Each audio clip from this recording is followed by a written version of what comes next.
तो hello friends, welcome back to my channel. और friend, आज की वीडियो सीरीज के अंदर हम डिस्कस करने वाले हैं काफी इंटरेस्टिंग टॉपिक को in the subject of cloud computing, जिस टॉपिक का नाम है मैप रिड्यूस मॉडल, जिसमें हम लोग parallel efficiency, relational operations and enterprise batch processing को डिस्कस करेंगे बिल्कुल डीप में। स्टार्टिंग से एंडिंग तक आप लोग बने रहिएगा। अगर आपने इस सब्जेक्ट के प्लेलिस्ट को एक्सेस नहीं किया है तो प्लेलिस्ट का जो लिंक है वो आपको नीचे डिस्क्रिप्शन बॉक्स में मिल जाएगा, आप वहां से चेकआउट कर सकते हैं। आगे वीडियो को स्टार्ट करते हैं।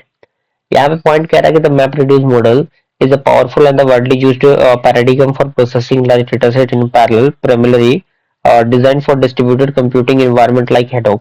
यानी जो मैप रिड्यूस मॉडल है वो एक प्रकार का पावरफुल और वाइडली यूज्ड पैराडिगम है, जिसमें हर एक प्रोसेसिंग जो होते हैं उनके पास लार्ज डेटा सेट जो होते हैं पैरेलली होते हैं। और primarily ये डिजाइन होता है डिस्ट्रीब्यूटेड कंप्यूटिंग एनवायरनमेंट के लिए, जस्ट लाइक हेडॉप के लिए। And it simplifies the development of a scalable, fault-tolerant applications by abstracting parallelism and handling data distribution automatically। यानी ये सिंप्लीफाई करता है डेवलपमेंट के लिए जो भी स्केलेबल और फॉल्ट टॉलरेंट एप्लीकेशंस होते हैं, जिसमें एब्स्ट्रैक्टिंग पैरेललिज्म और हैंडलिंग डेटा डिस्ट्रीब्यूशंस आता है जो कि ऑटोमेटिकली काम करता है। And in this context, we will explore the parallel efficiency of MapReduce and its capabilities by relation operations and its application in enterprise batch processing। यानी अब चीजें जो है वो एक स्टेप बाय स्टेप आपको मिलना शुरू हो जाएंगी। आप देखते चलिएगा, पॉइंट को बनाते चलिएगा। इसमें कह रहा था मैप रिड्यूस मॉडल फर्स्ट है, तो इसके अंदर कह रहा है कि the map reduce model involves two main operation. यानी जो मैप रिड्यूस मॉडल होता है वो दो मेन ऑपरेशन को इन्वॉल्व करता है, जिसमें सबसे पहले आपका आता है मैप रिड्यूस और दूसरा आता है रिड्यूस फेस, मैप फेस और रिड्यूस फेस। तो ये कह रहा है कि the input data is split into chunks. यानी जो भी इनपुट डेटा होते हैं वो रिड्यूस होते हैं चंक्स में, and each chunks is proceed bye a mapper. यानी हर एक जो चंक है वो प्रोसीड होता है एक मैपर के द्वारा, and each mapper works on a subset on a subset of data. यानी हर एक जो चंक मैपर है वो वर्क करता है एक सबसेट ऑफ डेटा पे, एंड अप्लाइंग ट्रांसफॉर्मेशन फंक्शन। यानी उसके बाद इसमें जो ट्रांसफॉर्मेशन फंक्शन होता है वो अप्लाई होता है, जैसे कि फिल्टरिंग है, टोकनाइजिंग है, एंड इमिट्स इंटरमीडिएट की वैल्यू पॉइंट। और जो इमिट की वैल्यू पॉइंट होते हैं वो इमिट होते हैं। और दूसरा है रिड्यूस फेस। इसके अंदर कह रहा है कि the key value pair generated by mappers are grouped by the key and proceed by reducer। यानी जो की वैल्यू पेयर है वो जनरेट होता है मैपर के द्वारा और ग्रुप होता है की और प्रोसीड होता है किसके द्वारा, रिड्यूसर के द्वारा। और जो रिड्यूसर होता है aggregates the data for each key and returns the final result। यानी जो रिड्यूसर होता है वो एग्रीगेट करता है डेटा को हर एक की के लिए और रिटर्न करता है फाइनल रिजल्ट को, जैसे कि summarising the values, concatenating strings. And these two phases are executed in parallel across a distributed clusters of machine. यानी हर एक जो दो आपके फेजेस हैं वो एग्जीक्यूट होते हैं पैरेलली अक्रॉस द डिस्ट्रीब्यूटेड जो भी क्लस्टर्स होते हैं मशीन्स के, उसके अकॉर्डिंग, जहां पे जो मैपर और रिड्यूसर्स होता है वो रन करता है डिफरेंट नोड ऑफ क्लस्टर पे। अब यहाँ पे दूसरा आपका आता है, पहला तो हमारा हो गया मैप रिड्यूस मॉडल, दूसरा आपका क्या है parallel efficiency of map reduce. इसके डेफिनेशन की हम बात करें तो पॉइंट कह रहा है कि parallel efficiency measures how effectively a parallel computing systems utilizes the available resources to solve a problem। यानी जो पैरेलल एफिशिएंसी है वो मेजर करता है कि आखिर कैसे कितना इफेक्टिवली जो पैरेलल कंप्यूटिंग सिस्टम है वो यूटिलाइज करता है अवेलेबल रिसोर्सेज को सॉल्व करने के लिए प्रॉब्लम को। And it is defined as the ratio of time taken by a sequential algorithm to the time taken by the parallel algorithm. यानी ये डिफाइन करता है रेशियो ऑफ टाइम टेकन को, जो भी सीक्वेंशियल एल्गोरिथम्स होते हैं टाइम टेकन के अकॉर्डिंग पैरेलल एल्गोरिथम इसके अंदर काम करता है, और वो नॉर्मलाइज्ड होता है by the number of processor जो भी यूज होते हैं उसके अकॉर्डिंग। उसके बाद फैक्टर अफेक्टिंग पैरेलल एफिशिएंसी इन मैप रिड्यूस। यानी कुछ फैक्टर्स होते हैं जो कि अफेक्ट होते हैं इसके अंदर, जिसमें आता है डेटा पार्टीशनिंग, दूसरा आता है सिंक्रोनाइजेशन ओवरहेड। डेटा पार्टीशनिंग में आपका आता है ग्रैनुलरिटी। इसके अंदर कह रहा है कि the smaller the data chunks that means input split the more task are created. यानी जो स्मॉलर डेटा चंक्स होते हैं और उसमें जो काफी ज्यादा टास्क जो होते हैं वो क्रिएट होते हैं, वो क्या करते हैं विच कैन इंक्रीज पैरेललिज्म, जो पैरेललिज्म को इंक्रीज करता है। And however if the data chunks are too small, यानी जैसे मान लीजिए कि अगर कोई डेटा काफी स्मॉल हुआ तो जो ओवरहेड है, overhead of task scheduling and communication between nodes can be decrease efficiency. तो उस कंडीशन में जो उसकी एफिशिएंसी होगी वो क्या होगी, डिक्रीज होगी।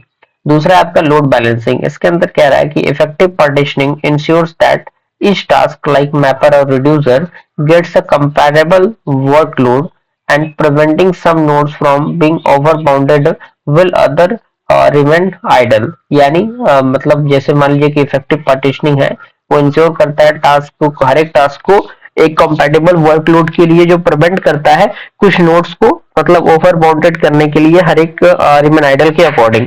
दूसरा आता है सिंक्रोनाइजेशन ओवरहेड। इसके अंदर कह रहा है कि ड्यूरिंग द सफल एंड शॉर्ट फेज, यानी सफल और शॉर्ट फेज के दौरान, जिससे हम लोग मैप एंड रिड्यूस फेज कहते हैं, कम्युनिकेशन बिटवीन नोड्स अकर्स। तो उसमें जो कम्युनिकेशन होता है नोड्स के बीच में वो अकर्स होते हैं जो क्या करते हैं विच कैन इंट्रोड्यूस डिले, यानी जो डिले को इंट्रोड्यूस करता है, यानी देरी उसमें हो जाती है। And in cases where large amount of data needed to be shuffled and the time spent in communication can reduce parallel efficiency। तो जो आपका टाइम स्पेंड होता है कम्युनिकेशन का वो क्या हो सकता है, रिड्यूस कर सकता है पैरेलल एफिशिएंसी को।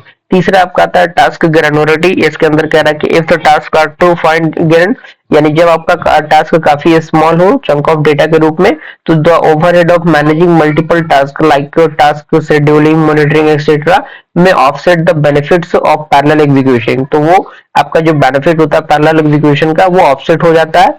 And conversely too coarse grained task might leave some resources underutilized. Okay, तीसरा आपका आता है एम्डाल्स लॉ, जो कि मैंने अभी अपने लेक्चर में पिछले लेक्चर्स के अंदर बता रखा है उसको। तो इसके अंदर जो लॉ होते हैं लॉ के बारे में बताया गया है कि जो एडमंड्स लॉ होते हैं वो सजेस्ट करता है that the speed up from parallelizations is limited by the portion of the program that must remain sequential. यानी जो भी आपके पैरेललाइजेशंस होते हैं वो लिमिटेड होते हैं, लिमिटेड पार्टीशंस होते हैं प्रोग्राम के अकॉर्डिंग जो मतलब सीक्वेंशियल होने चाहिए। इसका एग्जांपल दिया हुआ for map reduce the sequential portion typically involves the map reduce phase and certain input output operations meaning that it may not scale perfectly with the number of nodes added to the cluster। Fifth आपका आता है fault tolerance. इसके अंदर जो point है दिया हुआ है। उसके बाद आपका आता है पैरेलल एफिशिएंसी इन प्रैक्टिस, जिसमें आपका आता है स्पीड अप स्केलेबिलिटी। छोटे छोटे पॉइंट्स है, स्पीड अप स्केलेबिलिटी में कुछ समझाने वाला पॉइंट ज्यादा है नहीं कि मैं उसको ज्यादा डीप में समझाऊं, छोटे छोटे पॉइंट्स हैं जो कि आपको ऑलरेडी पता होंगे। तो दूसरा आपका क्या आता है, ये तो दूसरा हो गया, ये तीसरा आपका है। तीसरा है relational operations with map reduce. तो रिलेशनल ऑपरेशन नाम से ही आपको पता लग रहा होगा, कह रहा है कि map reduce is fundamentally design for the data transformation and aggregation task such as filtering sorting and grouping.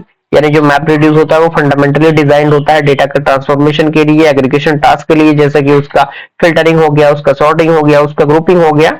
And इसी के अंदर कह रहा है कि when it comes to relational operation, जब ये रिलेशनल ऑपरेशंस में आता है तो traditional relational database like RDBMS typically support operations such as join, select, filter, group by and aggregation in much more optimize manner. तो इसमें जो आपके ऑपरेशंस होते हैं जैसे कि ज्वाइन है, सेलेक्ट है, फिल्टर है, ग्रुप बाय है, एग्रीगेशंस है, वो ऑप्टिमाइज मैनर में आ जाता है। और however map reduce can be extended to perform some of these operations through the custom implementation. अब यहाँ पे कुछ कॉमन रिलेशनल ऑपरेशंस हैं जो कि मैप रिड्यूस के अंदर यूज होते हैं, जिसमें सबसे पहला आपका आता है फिल्टरिंग। नाम से पता लग रहा होगा आपको कि चीजों को फिल्टर करने के लिए इसका यूज होता है। तो फिल्टरिंग के बारे में आप यहाँ पे लिख सकते हैं, इसका एग्जाम्पल भी दिया हुआ है। दूसरा आपका आता है ग्रुपिंग। ग्रुपिंग यानी चीजों को ग्रुप करने के लिए, कैटेगराइज करने के लिए इसका हम यूज करते हैं, तो इसका भी एग्जांपल यहाँ पे दिया हुआ है। तीसरा आपका आता है सॉर्टिंग, यानी चीजों को सॉर्ट करने के लिए, जो भी अलग अलग चीजें होती हैं लंबे लंबे फॉर्म में उसको सॉर्ट करने के लिए इसका यूज होता है। चौथा आपका आता है एग्रीगेशन। एग्रीगेशन भी यहाँ पे दिया हुआ है। उसके बाद इसका एग्जाम्पल भी यहाँ पे दिया हुआ है, क्योंकि छोटा सा एग्जाम्पल अगर आप जान लेंगे तो आपके लिए बेहतर रहेगा। पांचवा आपका आता है ज्वाइन ऑपरेशन। ज्वाइन ऑपरेशन क्या होता है, चीजों को ज्वाइन करने के लिए, ऐसे नाम से ही आपको पता लग रहा होगा। तो ज्वाइन ऑपरेशन के रिगार्डिंग भी पॉइंट अच्छी खासे मेंशन किए गए हैं। अब यहाँ पे आपका क्या है, ये तो आपका कंप्लीट हुआ। और यहाँ पे आपका क्या आता है, ये तो आपका ज्वाइन ऑपरेशन हो गया जो कि इसी का पार्ट था। अभी हम लोग relational operation in map reduce का ही पार्ट देख रहे थे। एग्रीगेशन के बाद आपका ज्वाइन ऑपरेशन आता है। उसके बाद आपका आता है चौथा, वो है आपका enterprise batch processing with map reduce. इसके अंदर यहाँ पे दिया हुआ है कि map reduce in particularly well suited for enterprise batch processing. यानी जो मैप रिड्यूस होता है वो पार्टिकुलरली वेल सूटेड होता है इंटरप्राइज बैच प्रोसेसिंग के लिए। जो क्या करता है, which involve processing large volumes of data in schedule, जो इन्वॉल्व करता है प्रोसेसिंग करने के लिए लार्ज वैल्यू ऑफ डेटा को शेड्यूल के according and non real time intervals के अकॉर्डिंग। और ये जो अप्रोच होता है वो अलाउ करता है बिजनेसेस को रन करने के लिए कंप्यूटेशनली हैवी टास्क के अकॉर्डिंग। एग्जांपल यहाँ पे दिया हुआ है, at a specific time and leveraging the distributed computing power to handle the massive data sets efficiently. अब यहाँ पे कुछ की कंपोनेंट है, कुछ की यूजर्स है जो कि इंटरप्राइज बैच प्रोसेसिंग में यूज होते हैं, जिसमें सबसे पहला आपका आता है लो प्रोसेसिंग, इसके अंदर पॉइंट दिया गया है, एग्जांपल दिया गया है। तीसरा आता है आपका ETL, that means extract transform load, इसके अंदर जो पॉइंट है वो दिया गया है। उसके बाद आपका तीसरा आता है डेटा वेयरहाउसिंग, इसके अंदर भी पॉइंट दिया गया है, एग्जांपल दिया हुआ है। और लास्ट आपका आता है रिपोर्ट जनरेशन। ओके, तो इसी के साथ ये टॉपिक भी हमारा कंप्लीट होता है। अगर वीडियो पसंद है लाइक जरूर कीजिएगा। मिलते हैं अगले वीडियो में, तब तक के लिए थैंक यू।